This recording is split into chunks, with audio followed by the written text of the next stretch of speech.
Liability of parties under negotiable instruments. Chapter 29. We are now going to learn what to do with our negotiable instruments. We will discuss the rights and liabilities of the parties, the defenses to payment, and liability issues. Now we're going to look at the types of parties. Now these aren't the parties on the negotiable instrument. These are the parties to the recipients of the negotiable instruments. We have assignees. If the instrument is non-negotiable and you receive it, you're an assignee. If the instrument is negotiable but does not run to you, you're also considered an assignee. We have holders. You are a holder of the instrument if the instrument you are receiving is negotiable and it runs to you. And then you are a holder in due course if you are a holder who's acquired special status. Let's talk about each of these. A negotiable instrument is said to run to a person when one of the following things is present. Either the instrument is payable to that person. If the check says pay to the order of Tom Jones, then the check runs to Tom Jones and he is considered the holder. The instrument is bearer paper.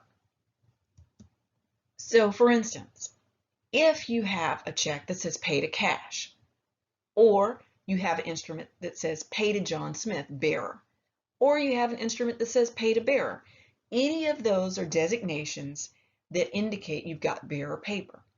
If you are John, then that negotiable instrument runs to you and you are the holder. Or in the instance of if the document said pay to cash, if you are in possession of the instrument, then you are the holder of it and it runs to you. Also a document that just says pay to bearer.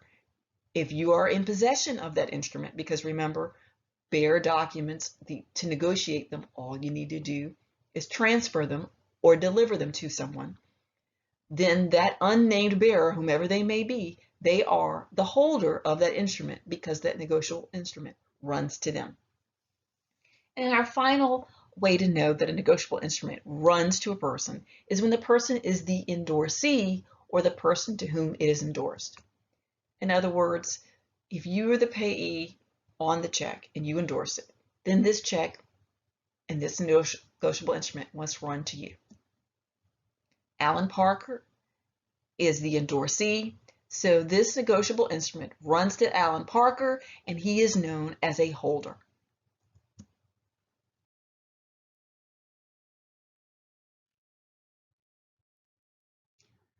Only contract rights are transferred to an assignee. And we're going to look at that. So only contract rights are transferred to an assignee. That's a person who is receiving an instrument that is not negotiable, or they're receiving a negotiable instrument, but it doesn't run to them. The rights of an ordinary holder are no different from the rights of a contract assignee, so they're in the same position.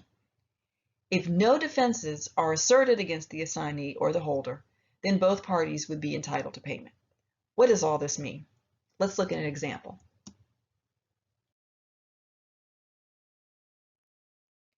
Let's look at Farmer Fred. Farmer Fred signs an installment contract to purchase a tractor from John Deere for $153,000. John Deere assigns the contract to the finance company. Now, without knowing more, the installment contract might be something like Farmer Fred hereby promises to pay to John Deere $153,000 over the term of 12 months with 12% interest, right? Because we didn't have any words of negotiability in the contract I just asserted, this would just be a regular contract to pay money. When John Deere then assigns the contract to the finance company is an assignee of the contract. They stand in the shoes of John Deere. So they are going to receive Farmer Fred's payment. But because this was just a regular contract and not a negotiable instrument, Farmer Fred has all the defenses against payment against the finance company as it would John Deere. What do I mean? I mean, if Farmer Fred bought that tractor and then the tractor stopped working, it broke down, and Farmer Fred decides to assert the warranty of merchantability against John Deere and says, hey, you need to fix or replace this tractor. I'm not going to continue paying, right? Because remember, under the UCC, we've got warranties with the products we purchase. So the farmer could stop paying under that contract to John Deere when the products he purchased aren't working properly. Well, if the finance company is just a mere assignee, they step into the shoes of John Deere. It's as if they were John Deere. So any defenses that Farmer Fred has for not paying on that contract to John Deere, they can also assert against the finance company. And the finance company would have to try and fix or make it right or come up with a solution just like John Deere would. Now let's contrast that example to number 2. In our second scenario, Farmer Fred signs a negotiable promissory note to purchase a tractor from John Deere for $153,000. John Deere then transfers the contract to a finance company, who we are told is a holder in due course. So here we have a different situation. Farmer Fred promised to pay $153,000 to John Deere for the tractor, but instead of it being just a regular installment contract, this installment contract was put in the form of a promissory note, which means all the elements of negotiability were met. It was in writing. It was signed by the maker, which would have been Farmer Fred. He would be the one making the promise. It would have been for some certain payable at a definite time or on demand in dollars, right? And then it would have had the unconditional promise to repay the money or to pay the money, and it must have contained words of negotiability. So this promissory note from Fred to John Deere must have said something like, I promise to pay to the order of John Deere $153,000. Putting that in the note takes this from a regular contract to this magical negotiable instrument that now John Deere can sell to the finance company. It has transferred it to the finance company. We'll talk about the selling part in a second. We are told that the finance company is a holder in due course, which means by definition that 4 things must have occurred. And we're going to talk about what those 4 things are in a second, but I'll give you a preview. The finance company must have given some kind of value to receive the promissory note, to move from just a regular holder or into the special status of a holder in due course. As a holder in due course, the finance company is immune to Farmer Fred's regular, ordinary contract defenses. When the tractor breaks down under the promissory note, the finance company, who's a holder in due course, still gets paid. Farmer Fred can't stop paying on that note.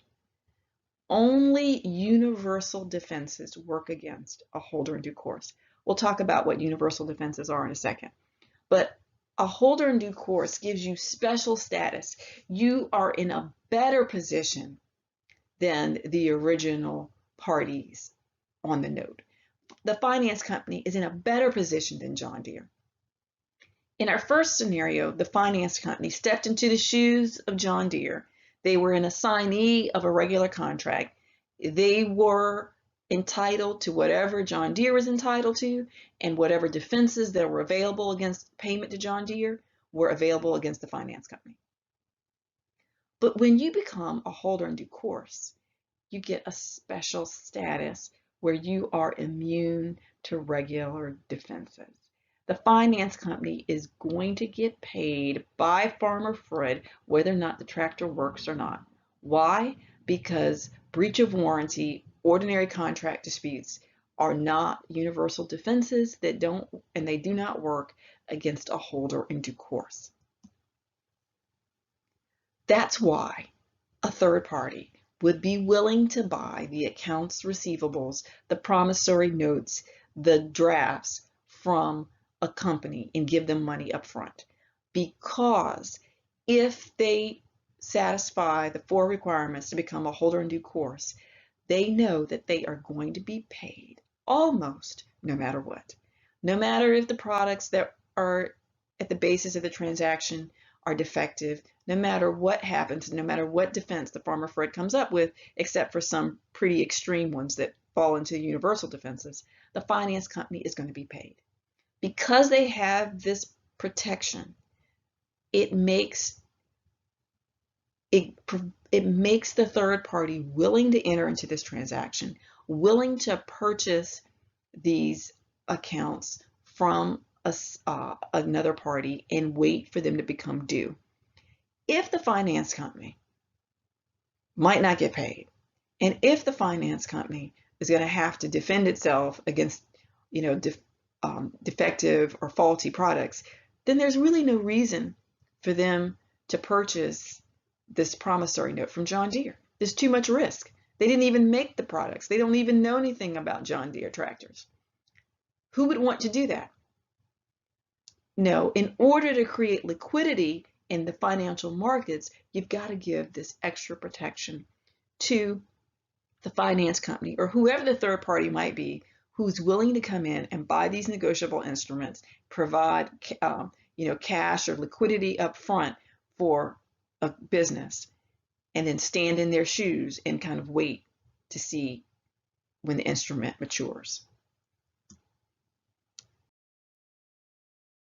So we've got the holder versus a holder in due course. A regular holder, that means a person for whom a negotiable instrument is running to them, they are subject to limited defenses and universal defenses. But a holder in due course who acquires their special status is subject only to universal defenses. Alrighty. The following are the limited defenses that are not available against a holder in due course. Ordinary contract defenses, incapacity, fraud in the inducement, we'll talk about what that means, breach of warranty, duress, unauthorized completion of the instrument, that's when there's a faulty signature or somebody didn't do it correctly, or theft of a bearer instrument. If the party, the maker of the promise on a promissory note, or the drawer on an order to pay, is trying to not pay, and they're saying it's because there was a breach of warranty, that there was non-performance on the part of the seller, if they're saying that there was an unauthorized completion on their note, if they're saying that their bearer instrument was stolen, if that is the defense that they are asserting, it's not going to work against a holder in due course. They're going to still have to pay. These 7 defenses are considered limited defenses. They only work against assignees, those are people who've received instruments that are not negotiable, and holders. These are folks who are in receipt and have a negotiable instrument, but they haven't acquired the special status of a holder in due course. Now there's 2 on here that actually show up in limited defenses and universal, and that's duress and incapacity. Those 2 defenses, depending upon the circumstances, can rise to the level of universal defenses. The following 6 topics or issues, if asserted, even work against a holder in due course, if you can prove that the instrument has been forged. If, remember from legal environment, if the party was a minor when they entered and executed the promissory note, that's a defense against payment that works even against a holder in due course. If the instrument was altered, or if we have fraud, you might be able, as the maker or drawer of the instrument, to stop paying even a holder in due course. The universal defenses work against all types of holders, assignees, holders, and holders in due course. But these 6 that we have here are very rare. They rarely occur, and they're incredibly difficult to prove. So we saw fraud twice. The universal fraud is called fraud in factum. That's where we have fraud in which the deception causes the other party to misunderstand the nature of the transaction. For example, you have a situation where the person does not even understand that what they're entering is a promissory note. They think it's one thing when it's something else. That's very rare. Fraud in the inducement, which is a limited defense and what would happen more commonly, is not going to work against a holder in due course. This is when someone uses deceit or trickery to someone's disadvantage to get them to sign an agreement, right? And the facts are not accurate. This is misleading another party based upon the facts to get them to do something. So that they know they're doing something, but they've been misled as to what the facts are. So like if someone tells you there will be tax advantages to you if you let me take title to the property, and you say, okay, I'll give you title to the property. That's called fraud in the inducement. That's you were tricked into the reasons, but you knew what you were doing. That's a limited defense, doesn't work against a holder in due course. Fraud, in fact, works against all kinds of holders and is very rare, where you don't even know what type of transaction you're entering. It's not that you were just misled. You don't even know what it is that's occurring. Very rare. How do we become a holder in due course? To be a holder in due course, first you must be initially a holder. In other words, you acquire the instrument by proper negotiation. How does that occur? Remember, negotiation, if it's order paper, that means the instrument was delivered to me and I endorsed it. Or if it was bearer paper, it was transferred to me, I have possession of it. And in addition to having that instrument negotiated to you, you must have given value for the instrument. Now, when we say value, we typically think of paying. And payment is typical, but it could be something else. Value does not have to be payment. It could be that you accept the negotiable instrument as payment or reduction of a debt that someone owes you. For example, probably most of the people in the class have a lease. You might be renting a dorm room or an apartment. You have a monthly rental obligation. Let's say your rent is $600. The rent is coming up, the $600 is owing. You receive a check from a relative and they send you $300. And you decide, you know what, rather than cash the check, I'm going to give this check to my landlord as partial payment for my rent. You'd have a couple of ways you could do it. We're going to assume the check is made out to you. So the check says pay to the order of Cheryl Jones. So Cheryl could put her blank endorsement on the check, which turns that order instrument into a bearer instrument. And she could then just hand it to the rental agent for the apartment. That wouldn't be a good idea though. Why wouldn't it be? Because by putting her blank endorsement on the check, Cheryl has made it a bearer instrument and the rental agent could just pocket the check and cash it and no one would know.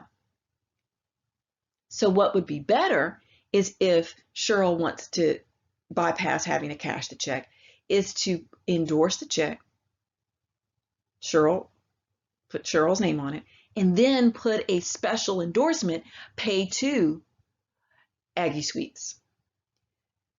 Now she's endorsed it, so she's completed the negotiation, but she's put her special endorsement on it, which now turns it into another order instrument. So when she initially endorsed it with her name, that turned it into a bearer instrument, but then she turned it back into an order instrument by putting the special endorsement, pay to Aggie Sweets. So now when she hands that check to the rental agent can't put it in their pocket. They have to deposit it in the account for Aggie Sweets because that's the only party who can cash the check. right? Now, in this example, Aggie Sweets is a holder in due course because they have received a negotiable instrument. They are a holder, but they've also given value for the instrument because they accepted that check in partial payment for the rent. So that's value. And if they take the instrument in good faith, which means without knowledge of any problems in the check, they don't have any grounds to think that the check is false or fake or forged, and without notice that the paper is overdue or dishonored, and without notice of any defenses or adverse claims, then they are a holder in due course. Now you might wonder, okay, what do those three things mean? Value is pretty clear. Either you pay for it or you're giving something up, there's some exchange. And in our example, it's in partial payment of the rent, so that is value. Aggie Sweets has done that.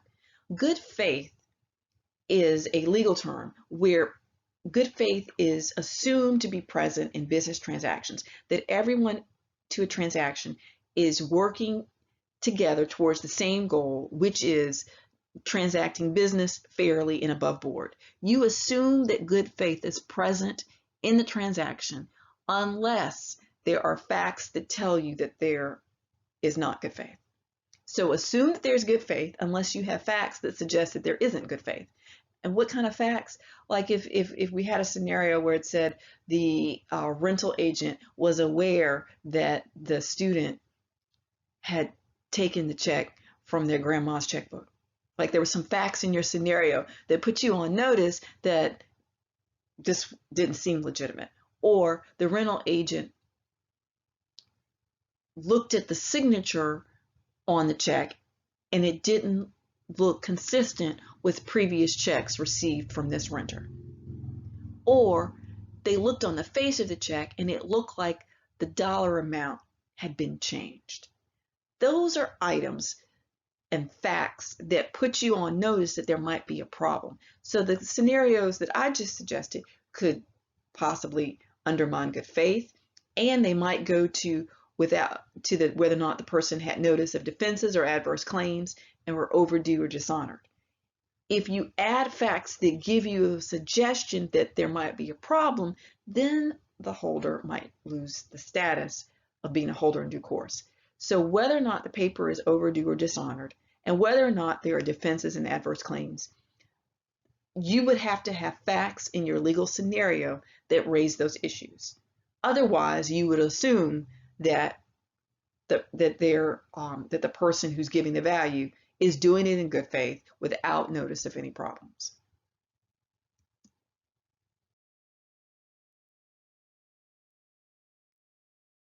Once you have a holder in due course, we have something very powerful called the shelter rule. The shelter rule is on the CPA exam, so accounting majors, listen carefully. The shelter rule, and we use the little umbrella, and I want you to think of it. When you have an umbrella and then you provide shelter to other people under your umbrella, it kind of is an imagery for this, how this rule works. When you take from a holder in due course, you automatically become a holder in due course. That is the summary way I like to say it. If you take from a holder in due course, you automatically become a holder in due course. In our previous slide, I talked about in order to become a holder in due course, you must give value to acquire a negotiable instrument, right? In good faith, without notice that is overdue or dishonored, and without notice that there are any defenses against it. You have to do all four of those things. Although the last three are generally assumed unless we've got bad facts.